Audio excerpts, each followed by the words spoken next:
నమస్కారం. మాకు ఇందాక అల్లు రామలింగయ్య గారిని గుర్తు చేసుకున్నాము. మా తెలంగాణ గద్దర్ ఫిల్మ్ అవార్డ్స్లో అక్కినేని నాగేశ్వరరావు గారిని గుర్తు చేసుకుంటూ ఉన్నాము. ఎందుకంటే తెలుగు చిత్ర పరిశ్రమ హైదరాబాద్కి తరలి రావడానికి ముఖ్యులలో ఒకరు మన అక్కినేని నాగేశ్వరరావు గారు. మరి అక్కినేని నాగేశ్వరరావు గారి చిత్రాలలో నుంచి మీరు చిన్నప్పుడు వారితో పాటు షూటింగ్కి వెళ్ళినటువంటి ఏదైనా ఒక అనుభవాన్ని షేర్ చేసుకుంటారా? దసరా బుల్లోడు. దసరా బుల్లోడు. ఓకే, సూపర్ అండి. అండ్ అలాగే నాన్నగారి దగ్గర నుంచి మేమందరం చాలా విషయాల్ని నేర్చుకున్నాం. క్రమశిక్షణ కానీ, అలాగే మనకి ఎంత చదువు ఉన్నా సరే అక్కడితో ఆగిపోనక్కర్లేదు, మనం ఎంత ఎత్తుకైనా ఎదగొచ్చు అని. అలా మీరు నేర్చుకున్నటువంటి విషయాల్లో ఏదైనా మాతో షేర్ చేసుకుంటారా?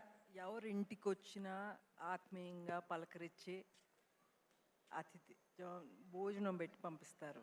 అది నేర్చుకున్నాం మేము. ఎవరు వచ్చినా గేట్ వరకు వెళ్ళి పంపించేవారు కాదు తిరిగి.